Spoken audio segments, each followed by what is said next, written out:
te ko ce do de nyinin kale ba be murtane uni ni mo munum be nyogon kan nu ye bidiya ke ulu ka bidiya nan kariya ko bali bidiya la baraji balawa bal sheikhul islam ibn taymiya nyinin karani na mo min be aradu ke bidiya mo ka akwa tigi be jahadu de la akwa jahadu de do mo na le be aradu ke bidiya mo de ka sheikhul islam ibn taymiya ko ale tigi be konte de ko mo do mo min be jahadu la be jahadu yere de la abaraji be ko mi jahadu ke la baraji le min be aradu ke bidiya mo ka don do la don nana ahmad ibn hanbali ma ko ne ta fe ka kuma mo ka kwa ni mo ka junubu kana shi alama karasa bete ahmad kwama akun ni e yidade ne yindade karasa yidade mo be bo fili la chogodi ako fuyi ka kuma de ika mo bali bidiya la de ika kuma de e yidade ne yindade mo be ko jugu to e chogodi ako fu kuma de kake minye alqamata uqbata ibn alqama dondola nana arati atum ibn munjiri anano ma ko uqbata ibn alqamata ko arati tatma ako an ninne be araduke bidiya mo ka cedo be anfe sunna mo de do me abe to ka kuma nefe kun ka bidiya mo to en kana to ka araduke mo ka o be chogode arati atuko alqamata ako uqbata ibn alqamata ma ako huwa minhum fala talbisu alaykum amrahu ako ale mimbe aw bali kwa kana kuma bidamo kare bidamo de do aya konte bidamo de abe bidamo de la de akako kana nyamba bolo atigi rebe bidamo de la alqamatun min uqbata ibn alqama bora o yoro la tara ali aw jawife parce que munu nye ciuna ce bawye ayima bawye sunnala maliki nunu au jayi nunu saadu bun laysi nunu atara le au jayife aw ako ale au jayima ako ceedo be an fe nambe kuma bidamu ko bambalala ne taro de fo arati atuma ako atigiye ewa o mugawde ako kana nyagamba mbolon nana ifana nyini ka parce que awde be nin ko sugudo kateme beka ale jawko huwa minhum fala talbisu alaykum amrahu ako abe bidamu de la arati atu yemin fu yo de chinyai atigi be bidamu de la ko kana nyagamba bolo hari doni bidamu de do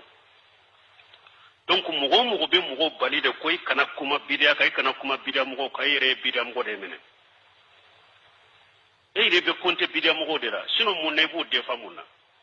awa kara duke bidamu ka baraji doronte de jahadu kala de ye cheikh silabun taymiya ko jahadu kala de ye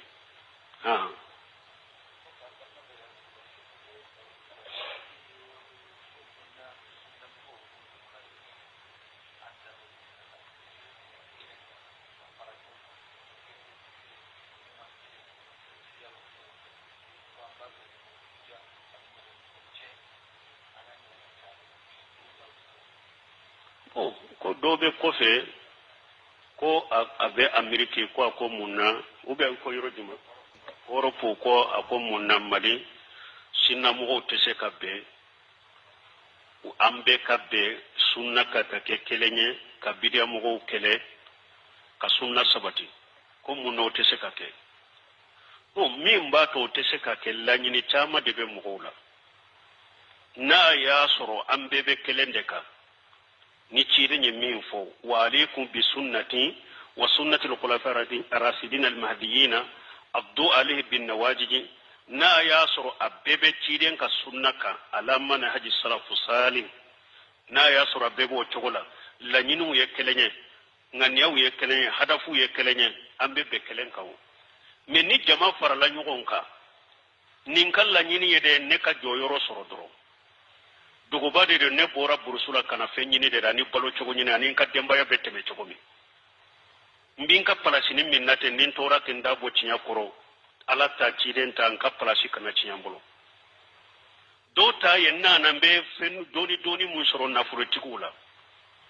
qur'ana fo chogo nyuma ni uluka tabulo teta harisa fo chogo nyuma ni uluka tabulo teta nin tora ka o cinya pampara mfo mbe so fitinu min soro o te soro de do kala nyini yenni bon do kala nyini fana ye dro be kan ne tanu dro aye be fara nyogon ka tanata la mo min do ni be be nendo aye be fara nyogon ka do fana la nyini yenni ndeta yiro be ne ka tanu ni nya aye be fara nyogon ka do kala nyini yenni bon e kala nyini ye ala ta ciden ka sunna sallallahu alaihi wasallam ala manhaji salafu salih nka joyoro soro makotola nka fen soro nafolo tigila makotola mogo kintanu makotala mogo killa gosere makotala ne koni ta yere dro ala ta ciden ka sunna la manhaji salafu salih be sabati togomen ne ka hakile ne kala nyini yenninde aw be se ka bewa atesa faranyon ka fokata jiyawli sino ni la nyini kera sebo ye dina ke chokomi tabino dina ke chokomi tabino ye dina ke chokomi ni be kala nyini nyana be ka sago nyana be tayir ala ta ka sabati kiden ka sunna ka sabati ala manhaji salaf salih ntinyere makara nenna ni nawo netanu nawo ne sonnawo ne kumantirawo ne nyangirawo mako sitala dina ka sabati doro kinya ka sabati na yasuru ninde be kan nganiya abebe men nini te be kan nganiya do awate se ka benin tasika ke be kan nganiya fana wala nyogon soso ni fonko nyogonya so sababu fule